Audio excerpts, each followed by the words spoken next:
It's time to accelerate. Hi, I'm your host, Andy Paul. Join me as I host conversations with the leading experts in sales, marketing, sales automation, sales process, leadership, management, training, coaching, any resource that I believe to help you accelerate the growth of your sales, your business, and most importantly, you. Hi, my guest today on the show is Doyle Slayton, CEO and founder of Zoombi. Great name, XOOMBI.com. And we'll get into what Zoombi does and what Doyle does in just a bit. But Doyle, welcome to the show. Andy, thanks so much for having me. Always an honor to work with you. Oh, thank you. So, rather than have me read off some standard bio that your PR person sent over, take a minute, introduce yourself. What do you do? What does Zoombi does? We'll get into that maybe a little bit more later, but give us some background about Doyle Slayton. Sure. Well, I have a extensive background in sales, and I've been in selling on the technology side of business, selling software, mainly human capital management software, and then also a lot of experience selling B2B training and talent development programs, specifically for folks like University of Phoenix and Kaplan, and then spent some time with Achieve Global before they were acquired in the merger that now has them under MHI. So Right. That's the experience I have there. I also used to run a blog years ago called Sales Blogcast. I remember. And that's where I kind of got my toes in the water with social media marketing, and realized that if you put good content on the web, that you were going to quickly be able to get a lot of exposure. So we built a big following doing that starting around 2007, when really so many of us kind of met online, if you will. Mm-hmm. So let's take it back to the beginning. Where did you get your start in sales, and why did you get into sales? Well, I first started, I wanted to be a sports broadcaster. Back in, I graduated from Baylor as an undergrad, had a great mentor there named Frank Fallon, who was the voice of the Baylor Bears for 42 years. And he was the voice of the Final Four. He was the PA announcer for about 20 years. Just a legend there in the Central Texas area. When I graduated, I decided still needed to increase my credentials, so I decided to go to grad school at Syracuse University up in New York. And those folks out there that are broadcasting fans know that. Oh yeah, turn out a lot of broadcasters. Yeah, I mean, they're turning out Mike Tirico, Dick Stockton, Bob Costas, Marv Albert, all those guys graduated from there. So I thought I'd be set when I came out of there with my master's in broadcast journalism. Certainly wasn't an MBA, but I thought that experience would have me set for life. And as it turned out, it's all about having the right connections and so forth. So I went back to the Central Texas area and started doing broadcasts there for high school and in some of the colleges in the Waco area, including Baylor women's sports, et cetera. But what I realized was that I was going to have to sell my own advertising in order to get the games on the air. So that's where I cut my teeth in sales. I didn't know any better. So I just put a list together of local area businesses. And back then there was no CRM for me to use. So there probably was. We just were never introduced to it. So I put a legal pad with a bunch of names and numbers on it. And it came naturally to me. I just started cold calling and going through the list 4, 5, 6, 7 times until I was able to secure at least 10 to 15 advertisers. And I enjoyed it. So I thought, this is pretty neat. I like picking up the phone, calling people, and selling them on supporting these kids that we're putting the games on for. So that's where I got my start in sales. Now, were you getting 15 advertisers per broadcast? Well, it was a package deal. So Okay. I tried to keep it pretty simple and said, listen, if you can, pay 100 or, whatever it was, $150 a game, we'll run your ads along with live, commercials between timeouts, and then live spots that I'd read out during the broadcast. So if someone was going to sign on, they'd sign for all 10 or so games for football season. Then they'd get the playoffs for free or something along Huh. those lines. So that's how we packaged it. Yeah, very clever. So, yeah, it seems like a lot of people sort of maybe get into sales and have no expectations as to whether they'd be good at it or even really what it entails, and wow, suddenly they find, hey, this is sort of a sweet spot for me. Well, and it really did start to, hit me and realize that everyone was different and they were going to require, different coaching and you know, and I'll give you an example. I had one guy that joined our team, and of course everybody had to sell to get on, and he wasn't getting anything. He wasn't getting any new advertisers. He wasn't getting any new affiliate stations, and so we sat down, and I didn't know what I was doing in terms of trying to manage him. I was a young kid myself, so I said, "Well, walk me through what it is that you're doing when you are calling on these prospects." And he showed me his sheet of paper, and he'd only gone through it one time.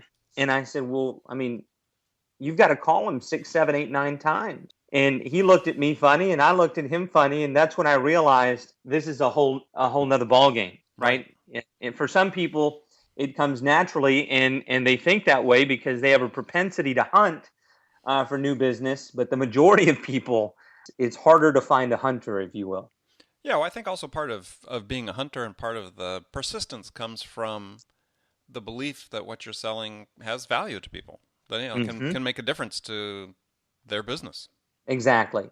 I mean, I find few people that are persistent just for persistence sake, but That's so you went from there. You had software sales, tech sales, training sales. So during the course of your career, how have you seen selling change? Well, the biggest thing that I recognized, especially in software sales, was two things. One, if you're working for a startup or an expansion type company and are working in a new market where no one's ever heard of you, it's a lot more challenging than working for the brand name company especially when you're cold calling.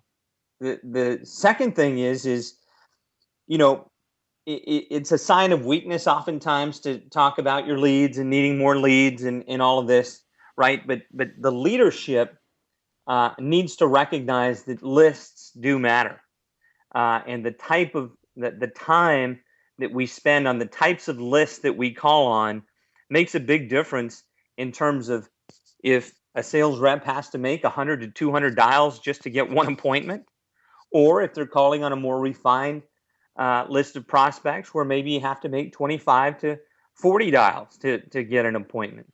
So you're saying one of the things that's changed that the technology has improved, and the let's say the quantity and quality of information that's available that you can access through technology has improved to the point where you can be much more targeted in your outbound calling. Exactly. And that's where I think we've got to make those adjustments as sales leaders to know that, listen, it's going to make a big difference if we take advantage of the technology that's out there. Yeah, it seems like at some point though, ultimately you run up against the limitation of how many physical dials can somebody make, right? I mean, even using an auto dialer, there's still a capacity. So targeting seems like it becomes ever more important to increase the conversion rate on the calls that you're making. Right. Targeting the right prospects, the most likely to buy, the ones that are engaged, and So if you're those are all going to go ahead. well, I was gonna say if you're a small business owner or run sales at a small mid-sized business, what are the steps you go through to really say, okay, I need to develop a targeted list, right? Somebody's listening to this. I said, all right, great insight. Need a targeted list to improve the productivity of my initial outbound calling efforts. Where do they find that? What are the first steps they take? Well, I think one of the keys that we've really worked on developing is identifying what's the common thread between your current clients, right? And then deciding from those commonalities, size of the company, uh, decision makers that are accessible within those organizations, folks that are working with your competitors where you know what their weaknesses are, your competitors' weakness. that you can target those at the most basic level. And then the other thing is, especially if you're the smaller name company, I was selling payroll and HR software, so I was going up against the ADPs and the Paychecks of the world. So when I say understanding what your competitors' weaknesses are, being able to shift your messaging accordingly so that you're hitting those hot spots and doing it in a classy way so that you're not trashing your competitor, because that can turn people off as well. And then the other key factor to that is, one of the things that would happen often is that, we would do all the cold calling and open the door to get in. And no matter how much someone liked the software, at the end of the day, if you don't get in front of the right decision makers, the CFO might say, well, listen, I understand you like this software, Mr. and Mrs. HR person, but, nobody gets fired for hiring ADP, right? Mm-hmm. So you've got to become a well-known brand in the market. And so that's where also you've got to get in the game with thought leadership and social media marketing of your content. And so those two things in combination, effective targeting and list building, along with brand building through content and social media, I think are the place to start. Right. So if you can identify your dream clients, there's a place to find online or through one of a number of companies like ZoomInfo or somebody. There's a way to identify a list of people that you can purchase that meet that criteria, right? Right. Back in the day, we used to pull lists from Reference USA and go by zip code, right? But the thing is nowadays, I think you've got to use more detailed information to be able to narrow the list down further. And one of the things that I like to recommend to folks is, don't just throw 1,000 contacts into a sales rep's database and expect them to just work it, especially a new rep.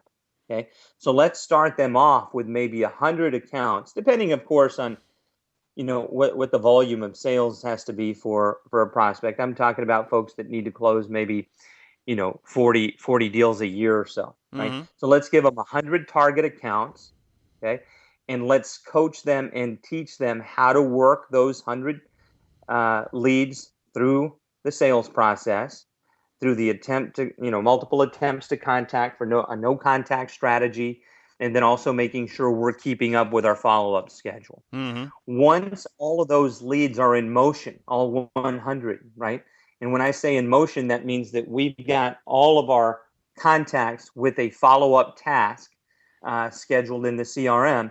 Then at that point, when I look at my daily schedule, if I have maybe 10 scheduled actions and everybody else is scheduled for tomorrow and beyond, then I know, listen, this rep is ready for another 100 prospects. And so I'll give them another 100 prospects and see how they're managing their daily to-do list of scheduled tasks on their prospects. And, some people might be able to manage 100 targets. Some may be able to manage, 300. Mm-hmm.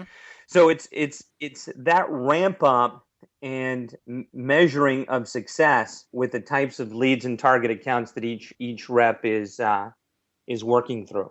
Good point. And then back to your previous point, or the second half of the point you made, in addition to the targeting, is thought leadership. And this is, given the tools that exist today for any business, LinkedIn, Facebook, blogging, Twitter, so on, is that it's really an imperative for everybody to be an expert in their field and to be perceived as an expert in their field. So run through some basic strategies you recommend for an entrepreneur or a salesperson to start implementing a thought leadership strategy. Sure. Well, the thing that I tell our prospective clients and our new clients is, listen, what we've got to be able to do is position you in the market for these three things. People are going to hire you or buy from you because they like the way that you think, they agree with your methodology, and they believe that aligning with you is going to make them better, right? Yeah. So how do you repeat those three just so people put yourself in a position? Go ahead. Yeah. Sure. So they like the way that you think, right? Right. They agree with your methodology, and they believe that aligning with you is going to make them better. So you think to yourself, well, how am I going to put myself in that position for people to look at me and think of me that way? And that's the thought leadership piece, right? You've got to put yourself out there with high quality content on your website and then gain as much exposure as possible through social.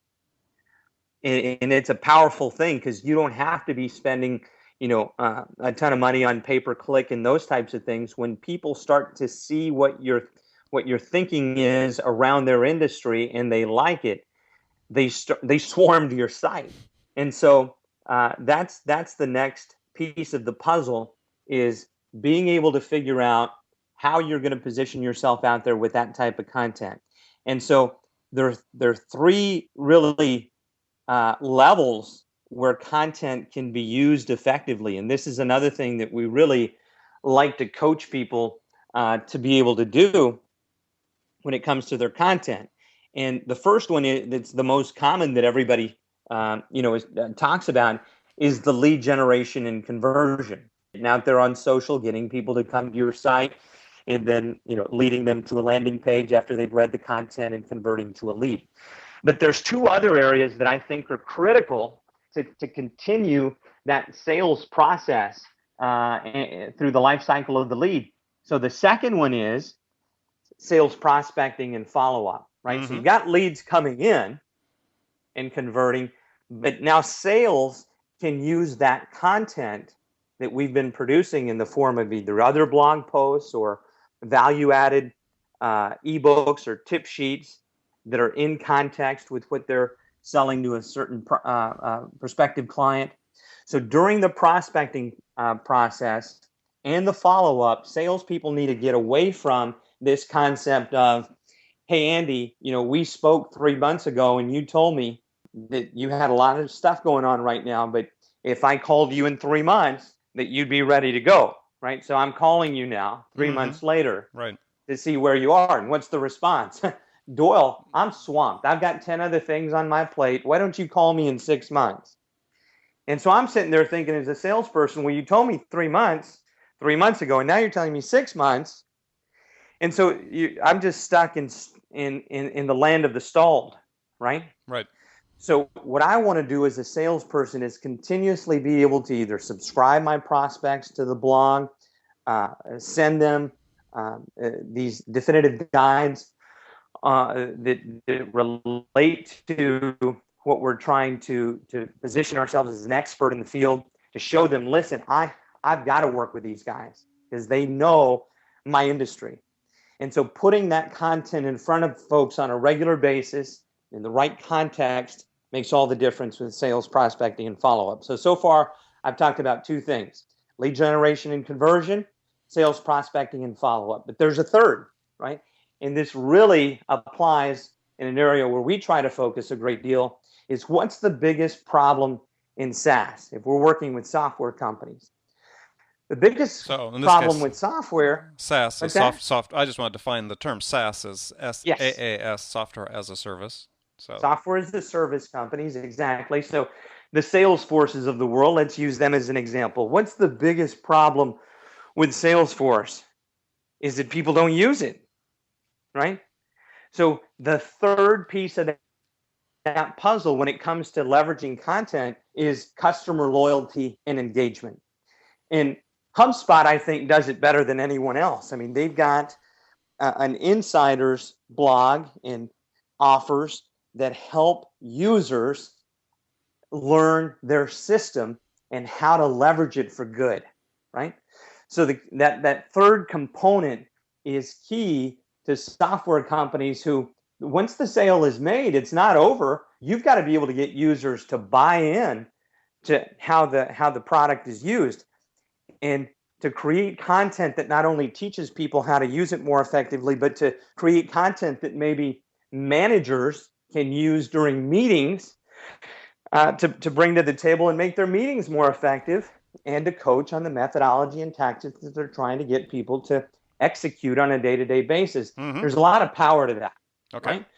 So to me, those are the three different areas where we like to coach our clients to develop their content in such a way to position them as that industry expert out in the market. All right, great. Well, we're going to take a short break, and when we come back again, we'll be with Doyle Slayton founder and creator of Zoombi.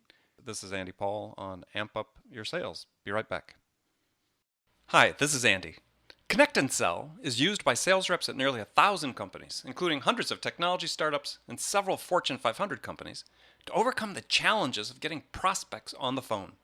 Companies using Connect and Sell grow their revenues faster by enabling their sales reps to have more sales conversations in 90 minutes than they could otherwise achieve in an entire week.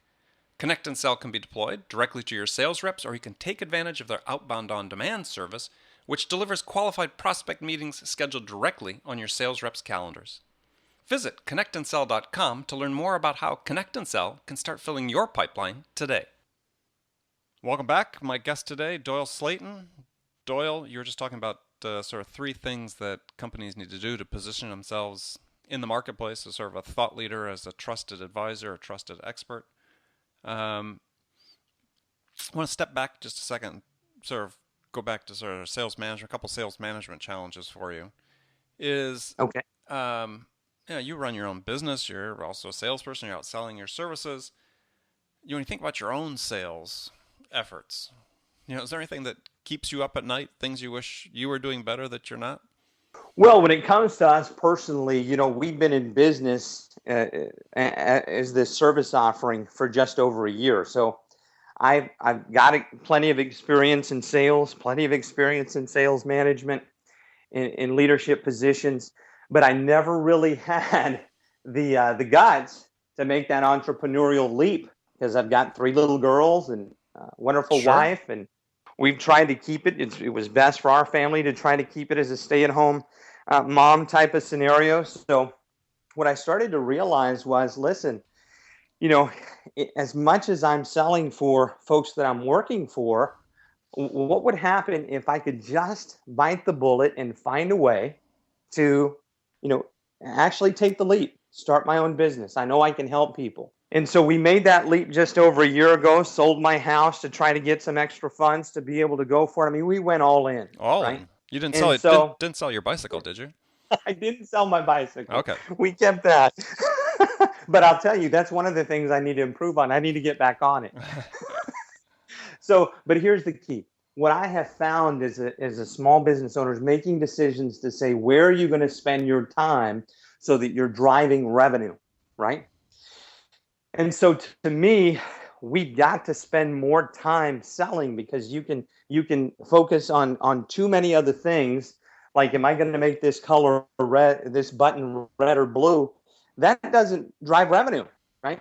I've got to get in front of as many prospects as possible. So it's just playing with the numbers, setting goals that are going to allow me to hire the right folks in the right positions at the right time. And one of those moves here, a year into it, has got to be to get a salesperson on, full-time salesperson on, within the next couple of months. Mm-hmm. So that's the first area where we've got to get better, is to get in front of more folks full-time. So another question for you then. So let me give you a hypothetical. And let's assume that you're being brought in as a manager to a company that's got a sales team that's, underperforming, quite frankly. And you're feeling sort of under the gun to make an impact. So let's say in the first week, you want to say, okay, what are the 2 things I can do right now that are going to have the most impact in terms of turning around this sort of stagnant sales performance? What would those 2 things be? Well, I think the first thing would be that I've got to come in and start making some connections with my people and getting to know them, trying to figure out what they care about. And I call it getting into each other's head, right? Having them understand, me understand the way that they think, and them understand the way that I think, and kind of figure out where they believe their strengths are and where they might need some help. And so really talking to them and getting to know them is really number one. Number 2 is rolling up my sleeves and getting in the game.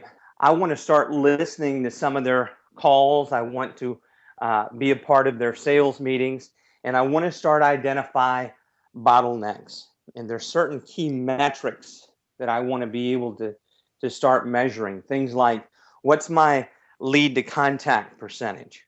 Meaning how many people in the database have I actually had a voice-to-voice contact with? And then from there, I want to be able to see what my contact to appointment held percentage is. Actual Okay? Not appointments appointment occurring. scheduled. Right. Right. I don't care about appointments scheduled as much as actual occurred. And then from there, I want to know appointment held to close. Okay. And, a lot of people are measuring these other things like appointment set and proposals submitted. And, those are things you could say you've done all day, but until they turn into the actual end result, that those outcomes are more important, right? So if I can identify those key areas from the front of the sales process to the back of the sales process, I can start to find ways to coach my team on messaging, a system or a process they can use to improve and to provide them with additional tools and resources like the content support methodology that I described earlier in the call. So those are the two things that I would do to begin with. And kind of a little third thing that I would add that's very much related is eventually, once I start to hone in on those measurements, what I like to create is a daily scoreboard. Mm-hmm. So this scoreboard is a very public display of how we're doing as a team. And it's not to, shame anybody who's not performing well. It's really to say, hey, let's figure out what's working and what's not. And there's no better tool that I've ever used than a daily scoreboard that has the key metrics right in front of us to be able to, at any minute, just have a discussion and say, hey, this is looking great for, this month and next month, but let's come up with a plan now. So you're so far ahead of the game. Let's start working on month 3, right? We've got this month and next month looking great. Let's start filling up month 3, and man, we can really start to take all the stress off because we're playing ahead, right? Yeah, and also I think for the people that perhaps are performing a little less well is there's certainly nothing wrong with a little competition or a little gamification to inspire people, motivate people, whatever it takes to instill maybe some of the fundamental disciplines. Maybe they're close but not quite there, to go out and hit the numbers they need to hit. Exactly. And even looking to those folks that are leading on the scoreboard and say, hey, let's go have lunch together. Let's go for a walk. I want to be like you. Let's talk. Yeah, no, absolutely. Right? How are you doing? How are you doing it? So I'm a big fan of those types of tools. That. Good stuff. Mm-hmm.